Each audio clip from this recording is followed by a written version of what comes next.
Oh my god, it's really good.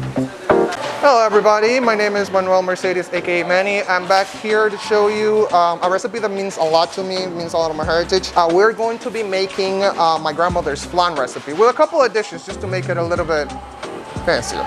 So for this one, we're only using eggs. Yes, I do know that's a whole carton of eggs. We are going to be using 12 yolk. We're also going to be using evaporated milk, condensed milk, some sugar, some vanilla extract, and a pinch of salt. So now we are going to be separating the whites from the yolks.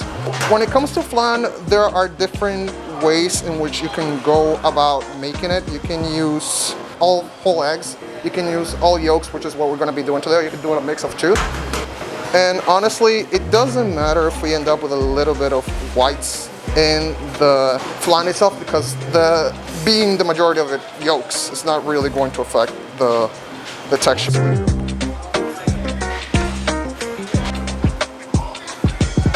It's a very cheap recipe. Like this, a carton of eggs is $2. This is another $2. This is another $2. And so it's kind of like that mentality of making do with what you have, which I feel like really connects me back to my roots. If you wanted to eat the flan by yourself, nobody will say anything. Definitely 9-year-old me took a whole flan down by himself. I was not happy about it. My stomach was not happy about it, but I was very, very, very pleased. Both the condensed and the evaporated milk. So we're going to incorporate the yolks with the milk. And you can see that it's turning a wonderful, amazing, beautiful hue of golden. So now that it looks pretty evenly incorporated, we're gonna use a little crack of salt. Very uncommon to put a little salt, but I feel like it really amps up that savoriness from the egg. Makes it very nice, even. And then we're gonna add about a teaspoon of vanilla extract. You can be your own master here. You can add a little bit more, you can have a little bit less. It's completely up to you. Oh, now we're gonna start with the caramel. So this is about 2/3 of a cup of white sugar. We're gonna put it in our tiny itsy bitsy pan. If you have never made caramel before, I would probably put it at a medium heat. And I'm gonna add the caramel, the sugar, and a touch of water. I'll say maybe like a teaspoon of water. And so what we're going to be doing right now is we're going to be heating up this without touching it. If you touch it, it will crystallize. And if you crystallize, you're not gonna end up with a caramel, you end up with a whole mess of sugar. So what we're going to do is we're gonna let it be on a high heat. I'll probably lower it a little. Until the sugar fully dissolves and it's fully liquefied. For this, I'm using this pan. This is a flanera. This is specifically made flan mold. You can use any pan so long as it's circular and you can put a top on it. It's getting a little browned up on the side, so what we're going to do is we're going to mix it in.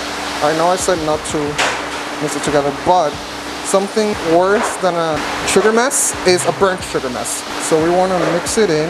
This looks pretty, I would say, clumpy right now, and that's fine. So long as we heat it to the right temperature, it will get there. If I'm being completely honest with you, there is like a temperature gradient for this, and there's like a real way of knowing that you will perfectly do this flan 100% of the time. But like, it's a grandma recipe. Like, you know, you do it by feel. If you look at the sides, there's a good amount of brownish happening here. And so what we do so that we don't have like burnt spots and like amber spots is that we mix it all in. And at this point, it's definitely fine to mix it in. I have to say something. This is incredibly hot. If this thing touches your skin, it will run through your skin. I've made flan hundreds of times. I have no fear in my heart left. But be afraid of the melting sugar. The melting sugar does not care about your feelings. Our caramel is done. We're gonna pour it over into our mold. And what we're gonna do now is we're going to melt it over. And you wanna have enough caramel so that you can coat all the sides of the mold. Every single bit of side. So our caramel has been cooling down for about 5 minutes. As you can see, we have beautiful coverage here. And so what we're going to do is we're gonna use this little sifter and we're gonna run our custard through it. And what this does is essentially ensures that we're gonna have an even texture throughout. And all of those little bits of white and yolk that haven't been fully dissolved here is gonna stay in the back. And we're gonna have a very smooth, very luscious, wonderful little flan. If you don't have, again, if you don't have a flanera, you could just use a tin foil. You can use whatever you can. You can do it on a cake mold if you want. So long as it's fully sealed up, it should be fine. So now we are going to move it over to the oven. Here I have a little pot of already boiled water, and I have a container that's big enough to accommodate at least half the height up from the mold of boiling water. Do not, I repeat, do not pour the water in before you put it in the oven. You will splash yourself with boiling water, and I am not gonna be responsible for that. The oven is set to 300 degrees, so we're gonna put in our little container, making sure that we leave enough of it outside where we can pour in our water. So we're gonna take our boiling water, again, boiling water. We're gonna pour it right in here. We're gonna close our oven, and we're gonna give it about 15 minutes or until the flan is fully set and the middle doesn't jiggle anymore.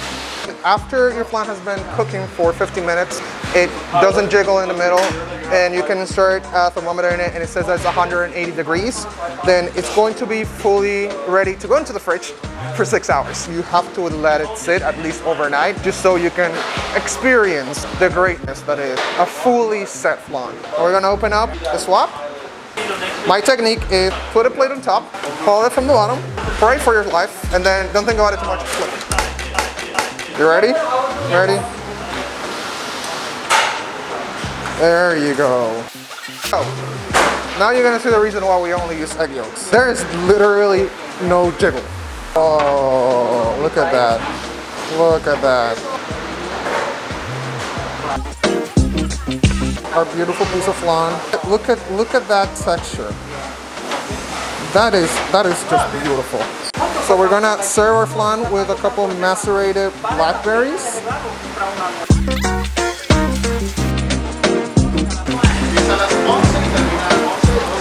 Look at that. Look at how dense it is. Get out of here. All right, guys. Well, as you can see, they liked it. I don't even have to taste it. I know how good it is. So please give it a shot. Tell your local Latino, Latinx person that you love them. And this is me, Manny, and I hope you guys enjoyed it. And I'll see you guys next time. Oh my God.